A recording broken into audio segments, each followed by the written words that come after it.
All right. Hello, Dr. Thompson. Hello, Dr. Ogle. How are you today? Good. How are you? I'm really good. I'm happy to be here so we can riff about some topics. Yes, yes.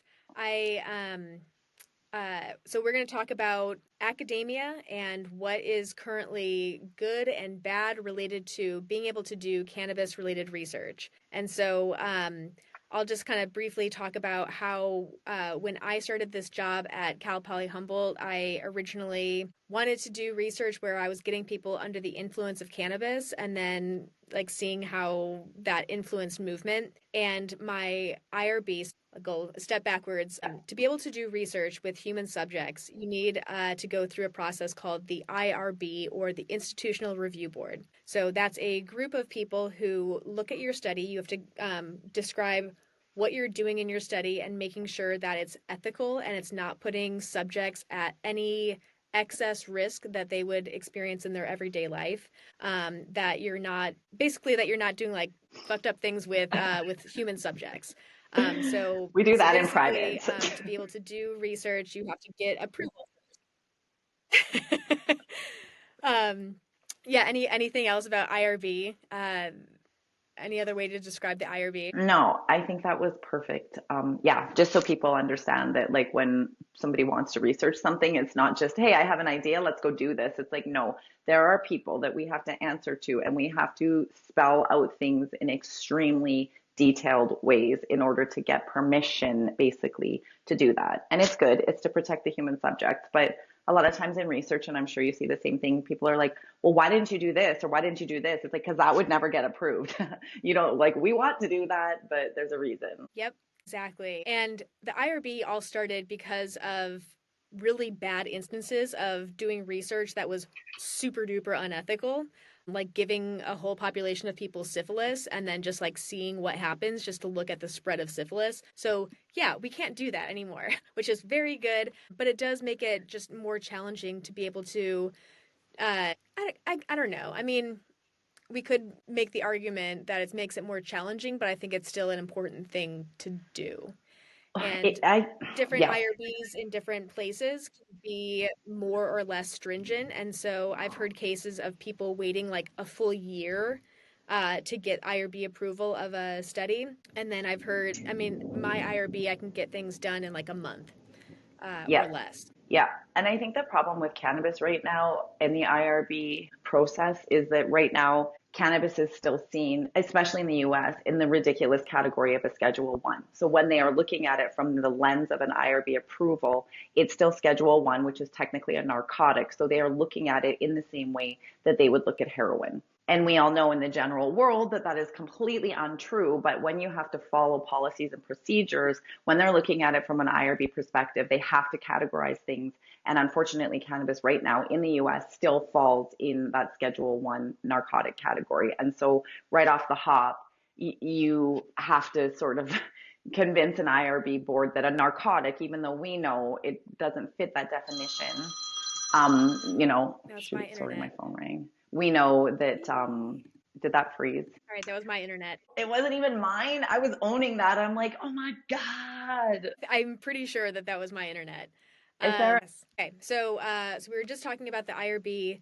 I think then you started bringing up the scheduling. So give us a little preview of Yeah. what scheduling is. Yeah. So Drug exactly. scheduling. So how you were saying that we need IRBs to do clinical trial, to do any kind of research, really, we need to get ethics approval to protect the people. So that is fair. And we all understand that. But I think with cannabis, we get into a little bit of a sticky situation because in the States, cannabis is technically scheduled as a Schedule 1 drug still, which is equivalent to a narcotic. And so they essentially, when they have to put on their IRB goggles and look at things, they have to look at it in the narcotic category, which is equivalent to heroin. So essentially, when we go to them in the States and say, we would like to give people this product and see what happens, they have to interpret it pretty much the same as like, we want to give people heroin and see what happens. And they're like, yeah, you can't do that because we would get shut down as an educational institution. So that is really tough. That's one thing for sure with the IRBs. But yeah, anyways, hopefully that's going to change if they reschedule it to a Schedule 3, which is being proposed right now in the States. And so that should, in theory, make research better. But when you really read through the details of what that document actually looked like of the rescheduling, there actually wasn't any definition or detail about exactly what that would mean for research. So that's still a really big, huge question mark. I mean, who knows what that's going to look like, but hopefully it would get better. Hey. Yeah, and so just a little preview of the scheduling system. So Schedule 1 drugs are seen by the US government as the most dangerous drugs.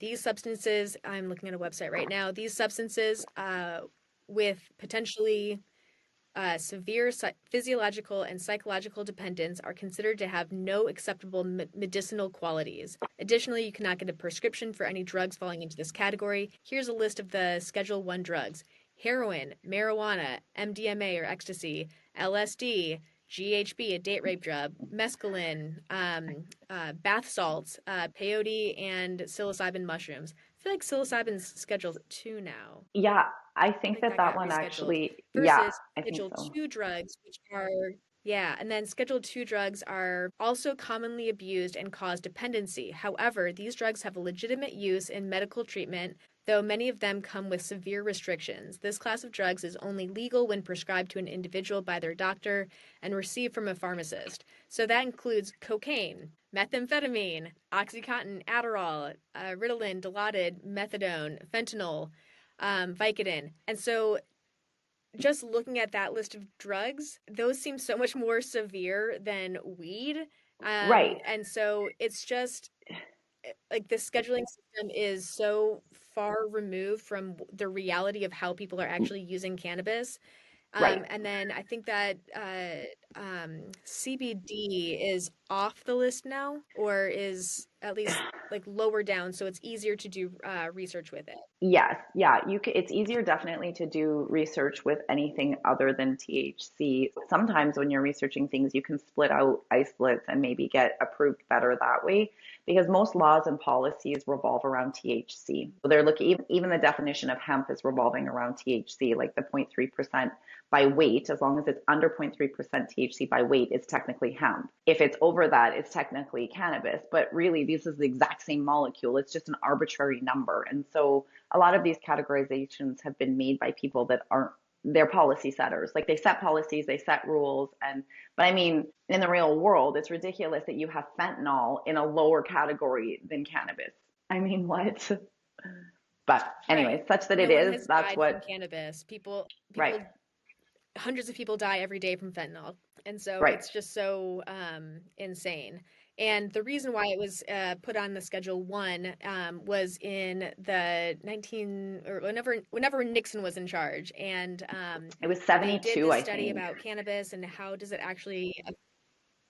Yeah, okay. So yeah, they did the study and they found like actually cannabis is not harmful. And so but then Nixon was like, no, I think it should still be on the list because it was basically getting at people that he wanted to target. He wanted to target hippies, he wanted to target black people, he wanted to target Hispanic people who were all using cannabis. And so what's that common thing that all of the enemies were doing? It was cannabis. And so that's why it was placed on Schedule 1. And then to get things off of that list, then you have to do clinical trials, which is a whole long process to be able to get cannabis to be able to look at the efficacy of it, of how people are using cannabis. But then that's also flawed as well. Yeah.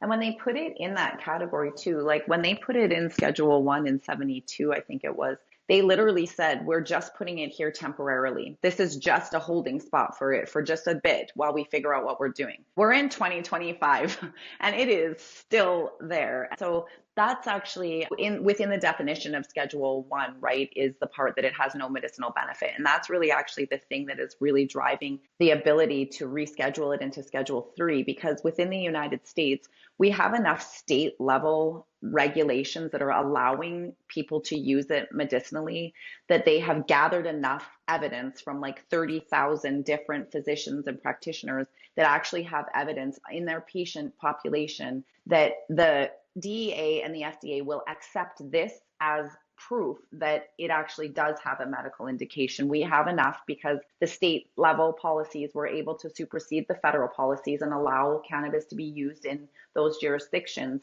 And so that is actually able, because people have tried to reschedule cannabis like dozens of times. I mean, this has gone to Congress so many times to try to reschedule it. And every time it fails, they say, no, there's no medical indication. But finally, and it's only because the states have been going and doing their medical, they've set up their own state level medical cannabis, protocols and procedures, and they have gathered enough evidence that the DEA and FDA and the HSA will accept that as saying yes. So now that is what they're holding up to, saying like, you can no longer say that it doesn't have a medical indication when you have state level physicians with actually accurate gathered data to show it does. And 30,000 of them, you can't actually really dispute that. Now, with everything politics, it's going to take some time because it has to go through this whole procedure. And then we changed presidents and all that. And so that takes time. But the evidence is there, but it's only because the states were pushing from the bottom up and did gather the data to show that it does have a medical indication. But I think at the same time, what complicates that too, though, is the commercial Right. industry that's coming out with all of these different products that are actually now maybe going in reverse, because now it's no longer just like, flower that was grown, historically cannabis had like 5-6% THC when you would grow it. Now we're pushing 30%. Well, this doesn't even look the same. So it's almost like, I feel like as a pharma PhD, that you can't even come out and just say, cannabis is safe, because now you're pushing these high THC products that doesn't look the same as what it looked, in the 60s at the time when it probably shouldn't have been scheduled in a dangerous category. Now you're looking at some of the manipulation that's going on with the plant and the products. They're pulling these high isolates and it's just THC, and they've removed all the other cannabinoids that build that nice, the entourage effect and the buffer and stuff. And so now it's like, that is working against our ability to move it out of Schedule 1, because it's turning into products that now do have no medical indication because they're like just these insane isolates. So it's like we just jumped right over. And so, but be that as it may, it's still impossible to research because it's, the politics and stuff. So it just makes it such a harder thing to study and advocate for, and because there are proper ways to use it that are very effective indications for a lot of different pathologies. We have good data on that, but that is a different group and a different thing and different procedures than, a recreational product that is used for something different, non-medical, so the space is very confused. Like it's only getting more confusing. Exactly. Yeah, it was if you wanted to do research with cannabis previously, the whole process, it was such a huge process. And so I think like this, like what you're saying with the state changes, that has really helped to push things forward in our understanding about how cannabis actually affects human bodies. But initially, to be able to do research that is like allowed by the government, you first had to get FDA to authorize the research. Then you had the National Institute on Drug Abuse, NIDA, that they would provide the research material, which was cannabis grown from the University of Mississippi, of all places. And then the DEA would grant the investigator with the license to perform the research. There's all these restrictions around, like you had to have a specific place on campus, a locked area within a locked area to be able to store the cannabis. I've talked with Sue Sisley. She was a researcher at University of Arizona, I believe. She went through that whole process to be able to see the effects of cannabis in veterans. And so when she got the actual product, well, first of all, I think she got fired because even though she went through the whole process, she got fired from the University of Arizona for having cannabis, Yep. which is insane. But what she said was that they basically took the entire plant, put it through a shredder, and that's the product that they gave them. And so to look at the efficacy of cannabis, you're not going to find that if you just take the entire plant and put it through a grinder. Like that's not Right. what people are actually smoking, and it Right. also doesn't reflect the current strains that are available to the public. So there was a study Exactly. by Vergara et al. In 2017 from University of Colorado, I believe, and they were looking at the amount of THC and CBD in the University of Yeah. Mississippi compared to commercially available strains in I think, yeah, Oakland, Sacramento, Denver, and Seattle, and basically statistically significantly different in Oh. terms of their CBD and THC quantities compared to these commercially Eh, available strains. And So the mold even if you levels went through too. that entire process, yes, and it still doesn't reflect exactly what people are using commercially. And so the research is so uh, constrained right now because of that. Yeah. Yeah, exactly. And so the US government a couple of years ago, I want to say maybe two, because there have been so many complaints about the NIDA supply. Like, I mean, when only researchers, so after going through everything that Sue Sisley had to go through, and then even like getting to the point where, not even that took forever.